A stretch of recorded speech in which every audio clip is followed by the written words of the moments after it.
Hello friends, welcome to success by study. दोस्तों, आज start करेंगे मैटर यानी कि पदार्थ से रिलेटेड इम्पोर्टेंट क्वेश्चन। तो चलिए शुरू करते हैं। और दोस्तों, चैनल को सब्सक्राइब जरूर करें। क्वेश्चन नंबर फर्स्ट, पदार्थ के द्वारा ऊपर की तरफ लगाया गया बल क्या कहलाता है।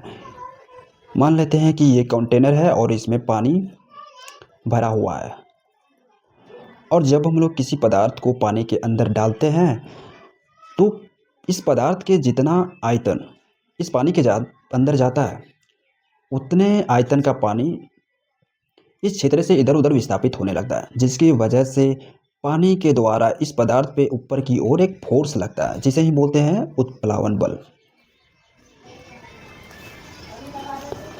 क्वेश्चन नंबर 2, यदि आप एक गिलास को पानी और बर्फ से पूरी तरह भरते हैं और बर्फ पूरी तरह गल जाता है तो क्या होगा।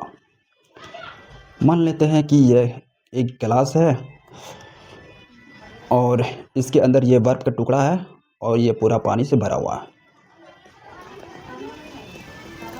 ये बोला जा रहा है कि जब ये बर्फ पिघलकर पानी में कन्वर्ट हो जाएगा तो क्या मतलब जल के स्तर इतना ही रहेगा या जल के स्तर बढ़ जाएगा। तो देखिए, मान लेते हैं कि ये कंटेनर है और इसमें पानी भरा हुआ, ठीक है, और ये मान लेते हैं बर्फ़ का टुकड़ा है। तो जब हम लोग बर्फ़ के टुकड़ा को पानी में डालते हैं, ठीक है, मान लेते हैं बर्फ़ के टुकड़ा को पानी में डालते हैं, तो जिस समय बर्फ़ को पानी में डालें उसी समय जितना इस बर्फ़ के आयतन है, उतने आयतन के पानी यहाँ इस एरिया से विस्थापित हो जाती है, जिसकी वजह से उसी समय जल का स्तर थोड़ा ऊपर तक बढ़ जाता है। तो देखिए, तो यहाँ पे अगर बर्फ़ पिघलेगा तो बर्फ़ पिघलकर पानी में कन्वर्ट होगा, ठीक है, और वह पानी, ये जो क्षेत्र है, यहीं पे आपस में एडजस्ट हो जाएंगे, जिसकी वजह से पानी का स्तर नहीं बढ़ेगा, यानी कि वही रहेगा।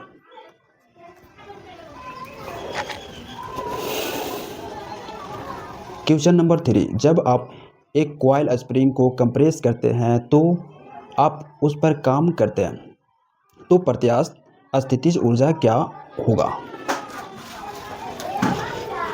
मान लेते हैं कि यह स्प्रिंग है, ठीक है, और हम लोग जानते हैं कि स्थितिज ऊर्जा क्या होती है। किसी वस्तु की स्थिति या उसकी पोजीशन के वजह से उस पदार्थ में जो ऊर्जा होती है उसकी बोलते हैं क्या, स्थितिज ऊर्जा। तो देख रहे हैं, यह स्प्रिंग के पास इसके पोजीशन की वजह से कुछ ना कुछ स्थितिज ऊर्जा होंगे, यानी पोटेंशियल एनर्जी। जब इस पर हम लोग कार्य करते हैं, यानी कंप्रेस करते हैं, तो एक प्रकार से काम ही कर रहे हैं इस पर, और कंप्रेस करके इसको मान लीजिए, ठीक है, पूरा कंप्रेस कर दिए, तो जो कंप्रेस करने में कार्य करते हैं वह कन्वर्ट हो जाता है पोटेंशियल एनर्जी यानी कि स्थितिज ऊर्जा में। तो यहाँ पे देख रहे हैं, पहले कुछ इस स्प्रिंग में स्थितिज ऊर्जा होगा, और जब कंप्रेस किए तो क्या हुआ, यहाँ पे और कार्य किए, जिसकी वजह से स्थितिज ऊर्जा और बढ़ जाएंगे।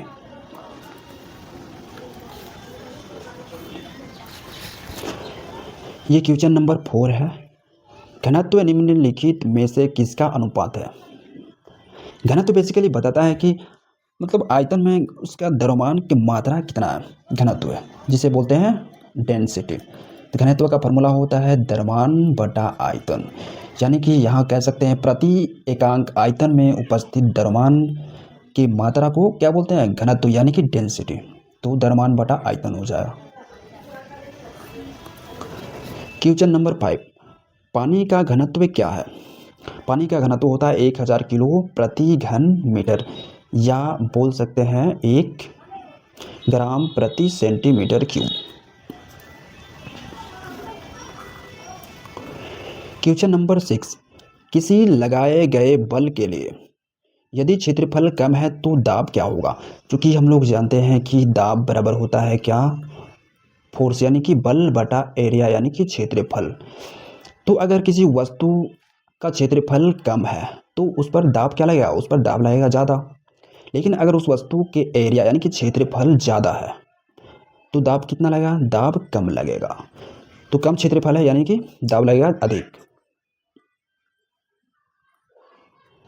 क्वेश्चन नंबर 7, जैसे ही किसी वस्तु की एक तरल पदार्थ की मुक्त सतह से गहराई बढ़ती है, तरल द्वारा डाला गया दबाव क्या होगा, बढ़ेगा, घटेगा या शून्य हो जाएगा।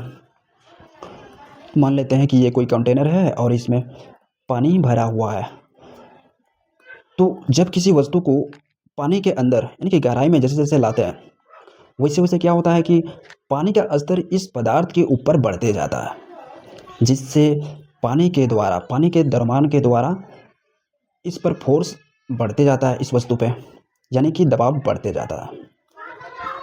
तो पानी की गहराई में जितना जाएंगे, ठीक है, उतना ही ज़्यादा पानी इस वस्तु के ऊपर बढ़ता जाएगा, यानी दबाव इस वस्तु पे बढ़ता जाएगा, तो बढ़ जाता है। क्वेश्चन नंबर 8, शुद्ध पानी का घनत्व लवण युक्त पानी के घनत्व से होता है क्या? कम, बराबर या अधिक होता है? तो एक एग्जांपल से समझते हैं। मान लेते हैं कि ये कंटेनर है, इसमें पानी भरा हुआ है, ठीक है। एक लवण ले लेते हैं एग्जांपल में, जैसे नमक, और इस पानी में नमक को जब घोलते हैं तो पानी के कण के बीच खाली स्थान में नमक के कण क्या होते हैं? एडजस्ट हो जाते हैं, जिसकी वजह से पानी और गाढ़ा, यानी कि बोल सकते हैं कि इसका घनत्व बढ़ जाता है। तो लवण युक्त पानी का घनत्व ज़्यादा होगा शुद्ध पानी के घनत्व से, यानी शुद्ध पानी का घनत्व क्या है? कम है, कम हो जाएगा। तो दोस्तों ये हमारा लास्ट क्वेश्चन था। यहाँ पे किसी भी क्वेश्चन से रिलेटेड डाउट होने पर कमेंट करिए दोस्तों, उसका रिप्लाई हम जरूर करेंगे। Thank you for watching this video.